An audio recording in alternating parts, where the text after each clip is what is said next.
સંભાજીને જ્યારે ઔરંગઝેબની કચેરીમાં પકડીને લઈ ગયા, ઔરંગઝેબની સામું મસ્તક ન નમાયું સંભાજીએ, શિવાજીના દીકરાની વાત કરું છું. અને ત્યારે એક ચારણ ત્યાં બેઠો હતા, એનું નામ ભૂલી ગયો સાહેબ હું, અને એણે એનું કવિત લખ્યું. એ કવિત મને આખું યાદ નથી, પણ એનો અર્થ એવો થતો હતો કે હે ઔરંગઝેબ, આજ મને એવું લાગે છે કે રાવણની કચેરીમાં હનુમાનને બાંધીને લાવ્યા હોય એમ આજ મારા સંભાજીને લાવવામાં આવ્યો છે. અને હવે જો તે એની આબરૂ ઉપર ગયો તો જેમ લંકા હળગાવી નાખી એમ ઔરંગઝેબ તારી આખી ફોજ નો હળગાવી નાખે તો મારું કવિત લાજે. ખબર હતી ત્યાં કે ઔરંગઝેબ છે અને સામે ન બોલાય એટલું નહીં મિત્રો, ચારણની ઈ કવિની સાહેબ જીભ કાપી લેવામાં આવી. એટલું નહીં, એની આંખમાં ધગધગતા હરિયા નાખવામાં આવ્યા. એટલે પછી કીધું કે હવે તું એમ કહેવાય મારો ધર્મ અંગીકાર કર, તાકે મરી જાવ તોય આમાંથી બોલાય નહીં કાંઈ, જીભ કપાઈ ગઈ તોય બે આછા ના પાડી અને એનું એક એક અંગ કાપી કાપી નદીમાં નાખ્યું હતું સાહેબ. આવા સમર્પણ આપ્યા છે. શું કામ કે હું નબળો પડું તો જેના મેં ગુણગાન ગાયા ઈ કેટલો નબળો પડી જાય, મારથી નબળો ન પડાય. અને આ ચિત્ર છે એ સંભાજી આંખો આંખ દેખેલું અને પોતે ખૂબ રડે છે, પણ સાહેબ 20 હાથીથી હાકળો ન તૂટે એવી હાકળોથી સંભાજીને બાંધવામાં આવ્યા હતા. અને છેલ્લે ઔરંગઝેબ એટલું બોલ્યા હતા કે સંભાજી, તારી જેવો જો મારે 4 દીકરા છે, પણ તારી જેવો જો એક હોય ને તો આખું હિન્દુસ્તાન કબજે કરી લો. ખૂબ ડર આપે છે અને એના તે અંગને ચીરે છે, એમાં મીઠું નાખે છે, તડપાવે છે અને વારા ઘડીએ રોજ હવારમાં આવીને પૂછે કે તું મારી ભેગો આવી જા. ત્યારે સંભાજીના મોઢામાં એક જ શબ્દ હતો સાહેબ કે મારો બાપ શિવો છે. હું નાનો હતો 4 વર્ષનો, તેથી મારી માં ગુજરી ગઈ અને જેણે એમ કહેવાય કે મારા બાપને મોટો કર્યો ઈ મારી દાદી માં જીંજાએ મને મોટો કર્યો છે. તો જીંજાનું મારું પાલન પોષણ લાજે. સાહેબ આવા સમર્પણ કર્યા છે ત્યારે હું તમે અહીંયા હિન્દુસ્તાનમાં બેઠા છે બધા. આ સમર્પણ ન ભૂલાઈ જાય. અને કુરાન શરીફમાં તો એ લખ્યું છે કે જે જન્મની ભૂમિમાં તમને જન્મ દીધો છે ને એ પણ સ્વર્ગથી મહાન છે. આપણા શાસ્ત્રની શાસ્ત્ર કાંઈ અલગ નથી. આપણા શાસ્ત્રમાં લખ્યું છે કે જન્મ અને જન્મભૂમિ સ્વર્ગ કરતા મહાન છે. તો કુરાનમાં પણ એ લખ્યું છે કે તુજે જન્નત ચાહીએ તો અમ્મા જાન કે કદમો મેં હૈ. આ જેણે વાંચ્યા નથી ને એણે વિવાદ કર્યા છે. નમાજનો અર્થ જ એ થાય સમર્પણ, સેલેન્ડર, નમન, યજ્ઞ શિષ્ટાસીના સંતો મૂર સંતે સર્વ કેવલું. એ જ એમાં આવી જાય છે કે હે ભગવાન, હું મારું સર્વસ્વ તને અર્પણ કરું છું. એવી જ્યારે આ હિન્દુસ્તાનની ભૂમિ છે અને એમાં જ 15મી ઓગસ્ટ ગાંધી અગસ્ત સારે સાગર કો પી ગયો. હે અને મહાત્મા ગાંધીએ તેથી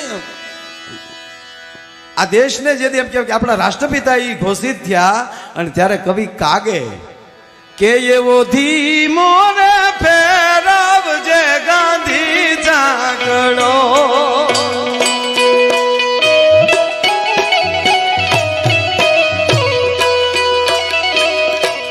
એવો ધીમો રે ફેરવજે ગાંધી જાગડો,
ડાયા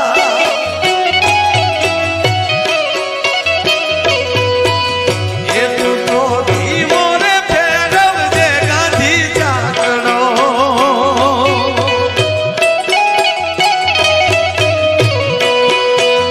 એ તું તો ધીમો રે ફેરવજે ગાંધી ચાકડો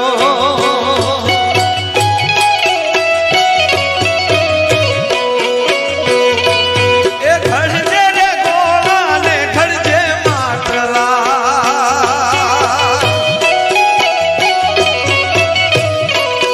રાખનો ભેરું લોટકો નો રહી જાય રે મારા દેશના ડાયા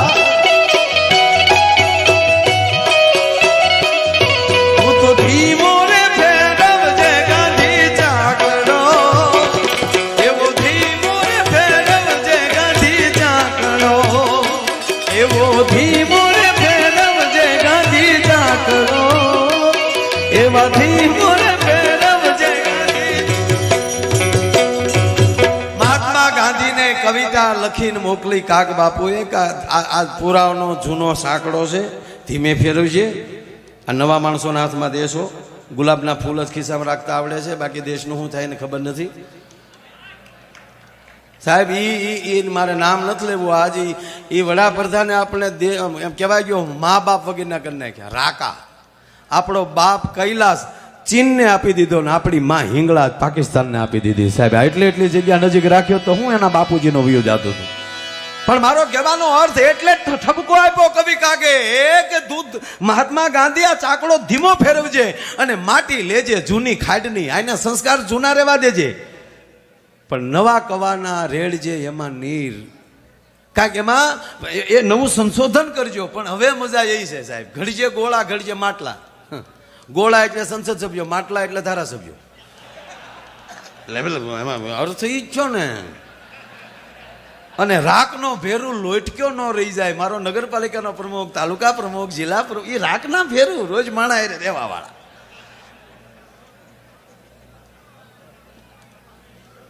અને આજ ખરેખર આ બધાના કામોથી રાજી થઈ અધિકારીઓ પણ એવા રસ લઈને કામ કરે છે આપણા કલેક્ટર સાહેબ નહીતર સેવ પર ગુજરાતના ગુજરાતી નથી ને આમ પણ છતાં એને કેટલું ડાયરામાં હું જોતો છું કેવો દાદ આપતા હતા સાહેબ એને તાળીઓથી વધાવ તમામ અધિકારીઓ ખડે પગે છે એટલું બધું કામ આપે છે